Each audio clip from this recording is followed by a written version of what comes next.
Hi everyone and welcome to today's video. Doing the 4th edition or episode now of the Pens in My Collection videos. And this one I wanted to do something a little bit different. I wanted to focus on budget pens. So what that means is, in this sense, is pens that cost less than $20 in Australia or to get in Australia. And the focus of this particular set is pens from China. Now, there are a lot of videos, top 5 pens from China, top 5 pens under $10, all those sorts of things. So this is my opinions on the pen, and all the pens in this case, 5 of them. And I hope you find this video useful if you're looking at getting some pens sort of in this price range. Check out other videos, both mine and other reviewers' pens about these videos, get the full spectrum of what they're about. But yeah, hopefully you pick up something from this that you might find interesting. So the 5 pens today, well technically 6, there's a sort of an honourable mention in a way. The pens I'm looking at today will start with the Jinhao X450. Really standard sort of Jinhao pen, really affordable. I've covered these a lot recently in a few videos, but I would definitely put them in my top 5 pens within this sort of price range from China. So that is the Jinhao X450. Then we have the Jinhao 159, a cheaper version of the Mont Blanc 149. A big pen, made of metal, good, probably one of the best value pens in terms of size and weight, and not a bad writer, and quite a striking pen, particularly in this purple finish. Next we have a couple of Wingsung pens, first the 698 and then the 618. Very different pens to each other, both piston mechanisms, but one is a hooded nib, one is a regular nib, and I've done a bit of a hack on this one, which did put it slightly out of the price range, but to buy the pen itself is within that price range. Then we have one of my favourite pens in this price range, the Hero 9315. I love this gunmetal finish. You'll see it better on the other angle, but I wanted just to show it quickly. Very clearly another pen that is a copy of Parker Sonnet, and this is where I tie this pen in with my honourable mention, which is the Baoer 388, which is a really, once again, both very affordable pens. The Baoer's a little bit cheaper, but both you can very clearly see they're both sort of modelled off the Parker, but at an absolute fraction of the price. And as I said, with the Hero particularly, I just love this metallic gunmetal finish. So we'll change camera angle and I'll show you them on the table and show you them writing. I've inked them all with Lamy Black, just so we get a fair spread across the pens. These are my top 5 pens sort of under $20. Okay, let's start looking at these pens. Now, I could have shown any number of pens for this. I could have brought a 3008 here, the Wingsung or the Cagliar's Ego 2. There's a huge amount of pens that fall into this price range. The new vac filling Wingsung is another really nice pen, but for the reasons I've chosen these ones is the particular pens is either cleaning, the pen is tricky like some of the Vacuumatic ones, or consistency of writing or consistency across the line of the pens, because you don't want to buy a pen from eBay, wait 2.5 weeks for it to get to Australia or to wherever you are and find out that it doesn't work. So the pens that I'm showing you are pens that have worked for me just about first time every time.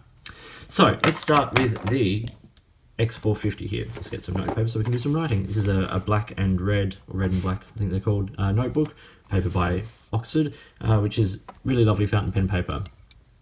So the X450, you can see my other videos on this pen. Nice pen in the hand, really affordable. Huge range of finishes that it comes in, and the nibs are generally fairly okay. You can replace the nibs. There's a video I've made about that as well. So yeah, just check them out if you're looking for a pen, and these cost under $5 Australian. So this is the Jinhao X450 It's a medium nib with Lamy Black. These are all linked with Lamy Black. Yeah, like you can hear there, it's a smooth enough nib. It's fairly wet. You know, it's a reliable, everyday sort of writing, carrying pen.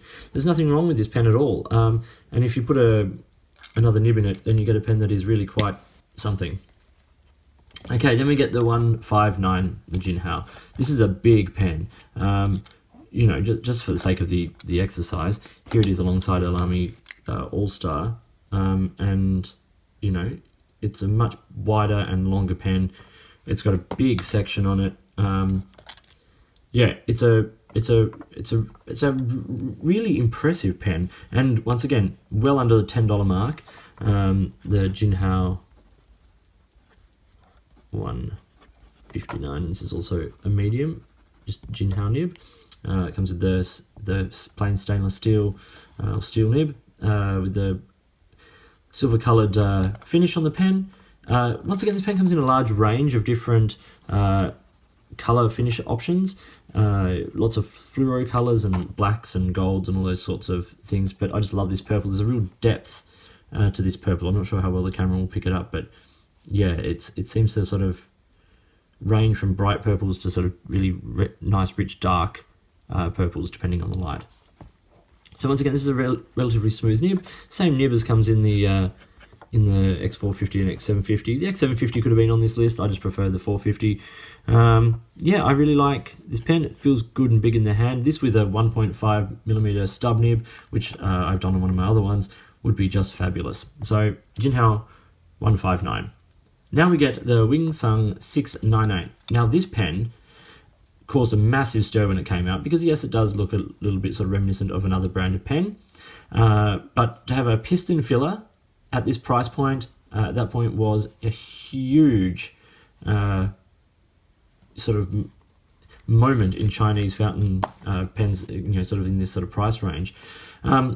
What I've done is I've taken a Pilot nib, which was just on one of the Plumix or something like that, which is their broad, but it's a 1mm sort of stub, and I've put it in here.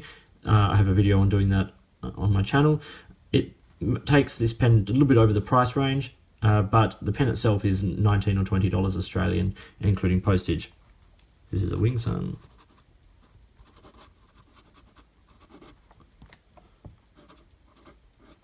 .698 with a Pilot. Oh, it's not writing very well. We'll just call it the B. And Lamy Black. It has been a few days since this pen was inked, so yeah, now it's flowing quite nicely. So yeah, with this nib, it gives you a nice sort of line variation, nice sort of crisp nib, and relatively wet, and has a good ink capacity. And yeah, unlike the cartridge converter pens, this is piston, so the cleaning's a little bit different, but yeah, when you put a nib like the Pilot nib in here, it's really a really good option.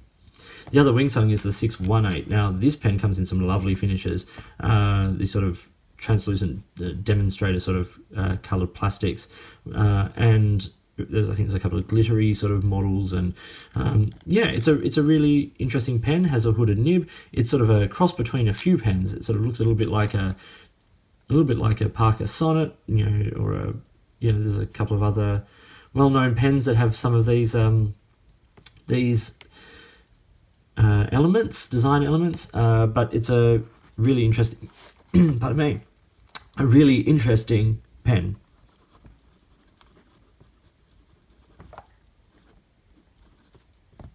And it's an extra fine. As I said, it's a hooded nib, so it's, you know, it's stiff and rigid, but it's a reliable writer. It writes first time every time. I've got no problems with this pen. It's not the wettest pen that I own.